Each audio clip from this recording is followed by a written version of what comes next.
Alright guys, as you know, I've been rushing around for the last few months trying to get everything done on the car before the first round at BDC, and I did just get it finished. I'm filming this after the first round. Spoiler alert, didn't do very well, but we'll get onto that in a minute.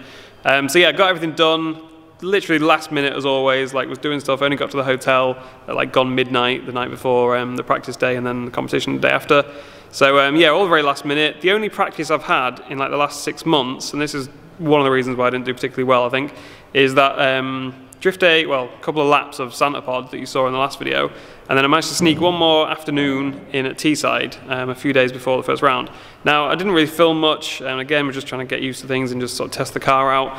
So I didn't really film much, but there's a couple of clips that were kind of decent. You can see how much smoke it's making, you can hear the bore valve and stuff, so I'll play those clips now before we get into the actual competition day at BDC. And they were both at Teesside, by the way. This practice day and BDC were both at Teesside, but completely different layout, and these clips that I'm going to show I think are just from the small track as well, so completely different to what you're going to see in the BDC footage. But like I said, let's just show that now, and then we'll come back to this and the BDC stuff.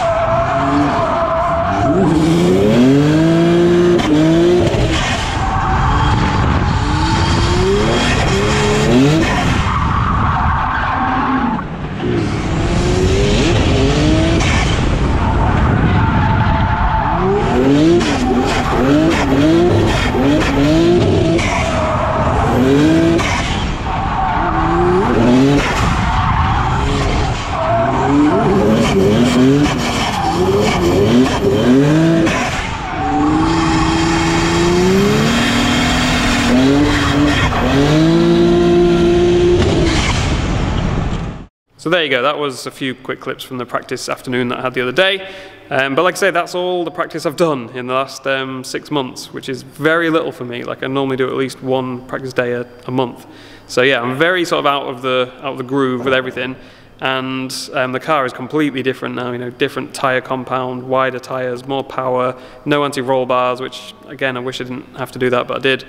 So yeah, there's a lot of things in terms of handling that I'm not happy with on the car, and that's kind of one of the reasons I was struggling. The power and the engine and the turbos and everything like that is all great, which is amazing that there was no reliability issues, nothing leaked, nothing broke. But I'll let you see the footage now. Don't expect anything good. I'm kind of embarrassed by some of the driving, to be honest. I wish I didn't have to put this on the internet, but I've been going on and on about first round of BDC, so I kind of figured I can't really get away with not doing a video from this. But yeah, don't judge me too harshly. I'll get better, I promise. I've got like 3 practice days booked before the next round, or maybe 4. So yeah, we'll get a lot more practice in, we'll get the car fine-tuned. But for now, let's just cut to the footage from BDC the other day and enjoy watching me being pretty shit. Alright guys, we're going out for the first practice laps. I've just put all my suit and the hands device and everything on, and the 6-point harness for the first time, and it's so fucking restrictive. Like this hand device and everything, I can't turn my head any more than that. Also, never done this layout before because we're doing it in reverse. So yeah, it's going to be very interesting.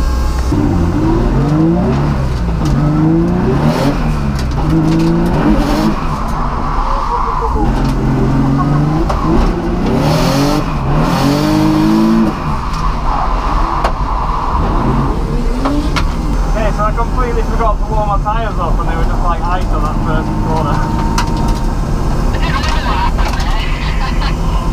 I went to do like a really aggressive flick thinking they're going to be super grippy and they were just like ice.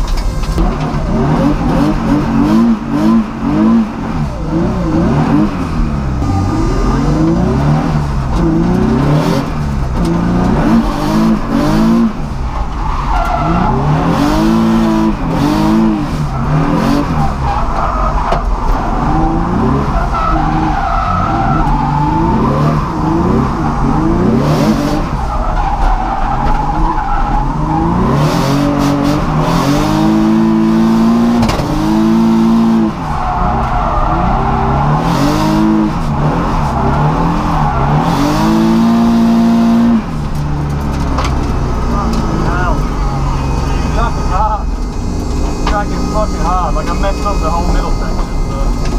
There you go, still.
Right guys, we're going out for probably the last couple of sessions for today, because there's been a bit of a, I don't want to say cock up, but I don't know what's gone on, but basically the tyre van that is here to change people's tyres only got here at like 2 o'clock in the afternoon or something.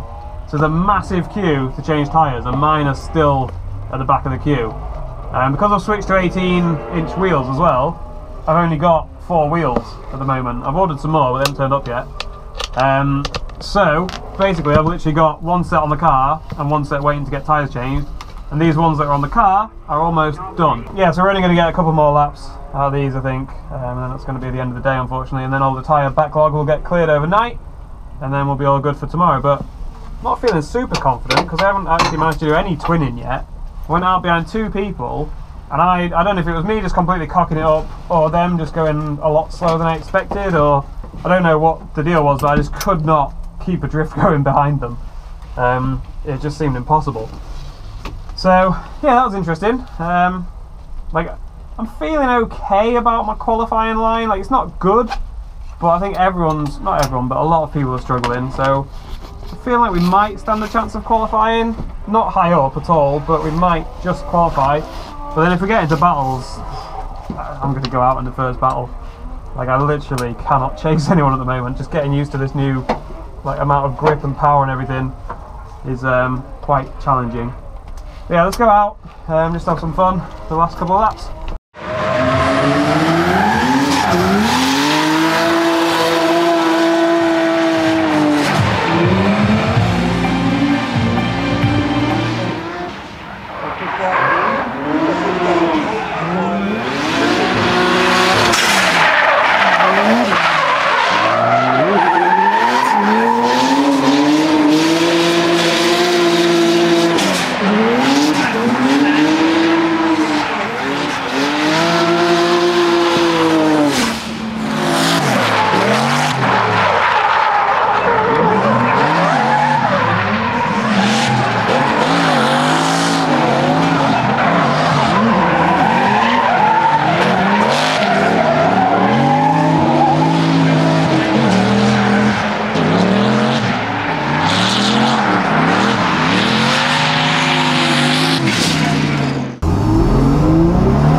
Right, Brynner's bent the exhaust back into place because I didn't even realise this side was actually quite far bent over.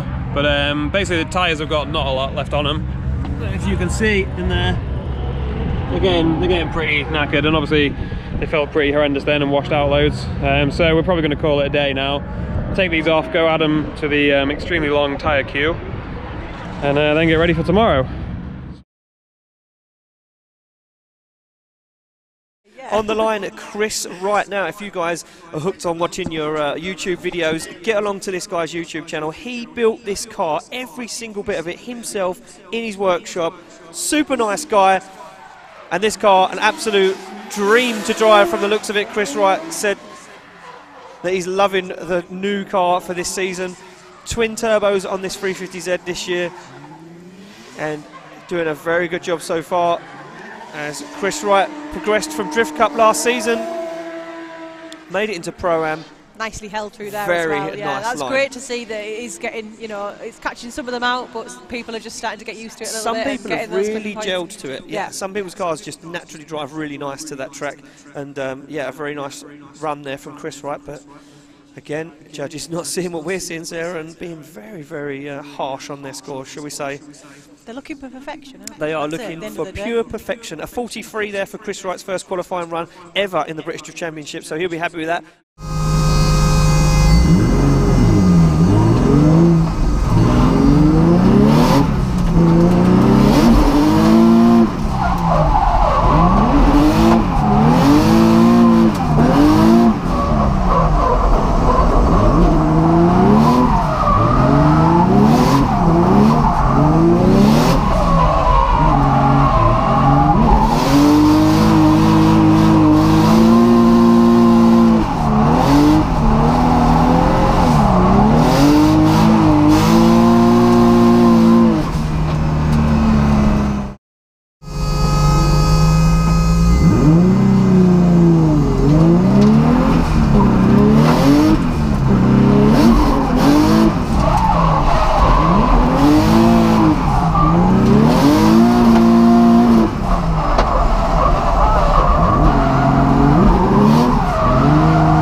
Chris Wright now sits on the line, as I mentioned earlier. The YouTuber built this car entirely himself. The only thing he didn't do was tune it. That was done by Mark at Abbey Motorsport.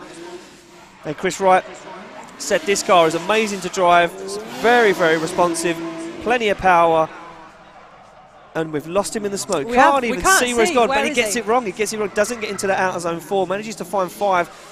Maybe the first round nerves just catching him out a little bit. They did get a pretty good score on his first qualifying run, so he should find himself inside competition. But look at that. Stands on the throttle, starts to make smoke, gets the confidence back, and finishes off the run pretty Not good bad there. at all. Yeah. It must be so satisfying for him if he's done all of the work himself as well. Right, we're going out for the first battle. I have no idea where we qualify. It's all been a bit of a mess in terms of knowing what's going on. But yeah, we're going against Hugh in the AA6. He's very fast, he's very good. So I think we're a bit fucked, but whatever.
So that was the end of BDC for me, because we got knocked out in the top 32 battles against Hugh in his A86, which has got a V8 in it, by the way. It's not a standard A86, as you can probably tell.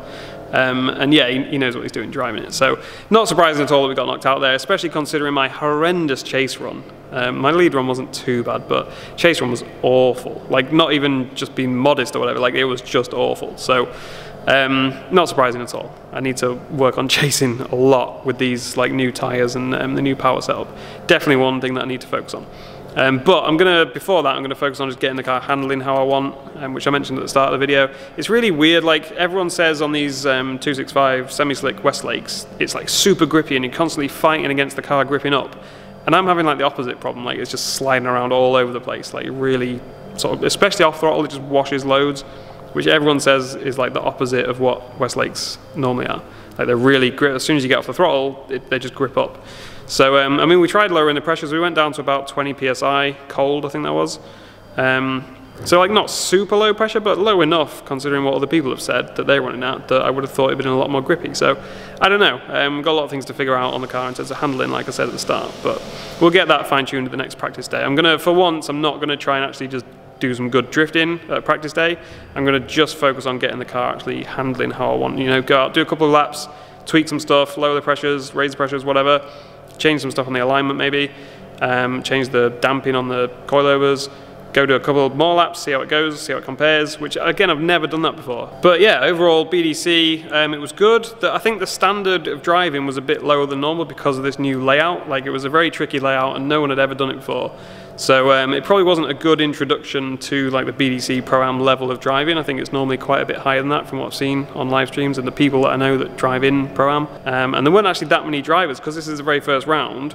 Everyone actually automatically qualified, which was really weird. Like one guy who didn't even do a qualifying run qualified for the battles because there was only like 31 of us or something like that, 30 drivers, and there's a top 32 going to battles. So even if you did a terrible qualifying run, you qualified, which is kind of lucky for me because I did a terrible qualifying run. That's one thing I want to point out actually. And I know I'm just kind of waffling on here at the end of the video. A lot of people probably don't care about this shit, but if you're actually interested in competition drifting and someone new to it like me, well, I guess I'm not new to competition drifting now after a year in Drift Cup, but new to BDC, let's say. So, yeah, one thing that I didn't get at all was the initiation and the line through from clip 1, 2, and 3. Because in the briefing, right, here's some insider information for you. In the briefing at the start of the day, they said basically what they wanted to see was full throttle from initiation all the way through clip 2 and 3. I'll try and show you a clip now to show a clip, as in a video clip, not a clipping point. A clip of where clip 1, 2, and 3 are, so you know what I'm talking about. So basically, you initiate and you go through clip 1, and then you go out to clip 2, which I was barely ever actually making it out to, and a lot of people apparently were struggling with that in practice, but in qualifying most people seem to actually nail that, and I didn't, so I think that hurt my score massively. But yeah, so you slide out to clip 2, and then you transition, and then you hit clip 3 on the other side, and then from there you start braking and slowing down quite dramatically into zone 4, which is an actual zone, not just a clipping point. And again, I was struggling to get sort of deep into that zone or even get into it sometimes.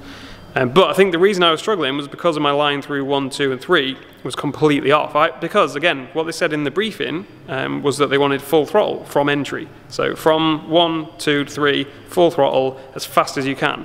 And whilst I wasn't doing that like literally the second I initiated, I wasn't full throttle from that very second I initiated, I was very conscious of getting back on the throttle as soon as possible and getting through that whole section as quick as possible. And that kind of screwed me. Now I'm not saying that's anyone's fault other than my own, because obviously I should know that you've got to actually hit all the clipping points, whereas I wasn't really hitting 2 because I was so focused on just getting through that section as fast as possible, getting back on throttle as fast as possible after initiating, that I was just missing clip 2 altogether basically, which then fucked me up for the rest of it. That track was very much like if you messed up any of the first sort of 2 or 3 clips, it messed you up for the whole next section. So I think that ruined me for a lot of it, to be honest, just not getting the first section right. But yeah, it was kind of weird after what they said in the briefing about full throttle, that to get to clip 2, you had to not do that. Like you had to wash quite deep after the initiation, which watching Luke Barker's run back, he had some in-car footage and he was the guy who qualified top. He got like an 80-something, I can't remember, compared to my 40-something. So that just gives you an idea of how much better that was in the judges' eyes. He like washed loads, like he's on the handbrake for ages and then gets back on throttle. which again, that's not a criticism of him at all. He obviously did really well because he got like a high 80s score and he topped qualifying. So not a criticism of him, but just I'm just saying how different that was to what I thought we were supposed to be doing. I thought you get penalised heavily for that. And also speaking to my spotter, Bryn, as well, he said the same. It was when he saw that the top qualifying one, he said, "Oh right, that's not what I thought we were supposed to be doing."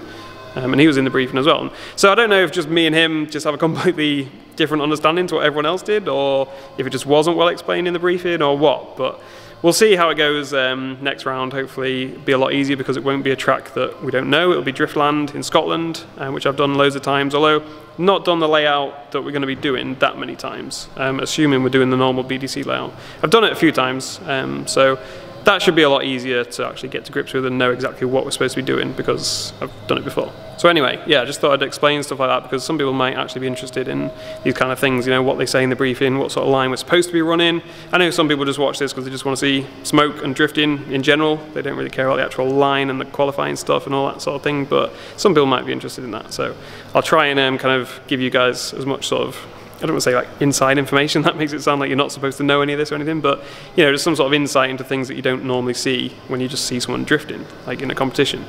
I want to kind of like explain to you guys all the stuff that I'm experiencing for the first time as well at this level of competition. So yeah, one thing to point out as well is that the BDC got bought out last year by a new person, new organisation, and this was their first event, basically the first time running it. So there's a lot of things that will probably improve and probably change over the next few rounds. I did raise a few sort of, not issues, but just a bit of feedback with the guy who runs it, and he's very open to improving things. So that's good because he like sort of acknowledged all the points I mentioned and said, yeah, we're already aware of that, we're already going to sort that for next round, that sort of stuff. So it should get a lot better over the next few rounds. Not that this round was bad or anything, but yeah, there's a few minor things that I think are going to get improved a lot. So yeah, I'm looking forward to the next round because we'll get a lot of practice in before then.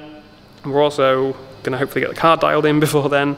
And then should actually be kind of back to roughly where I was before. You know, it was quite disappointing doing BDC and not being at my best, if you know what I mean. Like, it would have been nice to go in there, very first round, be feeling really confident and really sort of at my, like, I don't want to say peak, but like, yeah, you know, as good as I could be. Whereas I know I was way worse than I could be for the whole weekend, basically, after like comparing what I was like last year. So yeah, a lot of stuff to work on. I'll stop rambling now. I'm conscious I've rambled for ages, but a lot of stuff to work on. Lots more practice needed.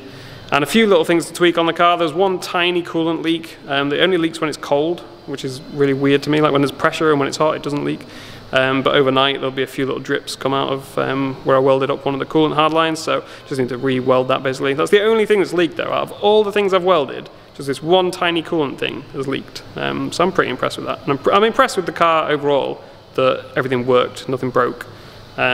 So yeah, it's gone better than I could have hoped for, really, in that regard, which is good because now all I need to work on is my driving, rather than worrying about the car blowing up or whatever. So, but yeah, I'll shut up now, and I'll see you in the next video, which will probably be one of the practice days coming up in the next week or so. So yeah, we'll see you there.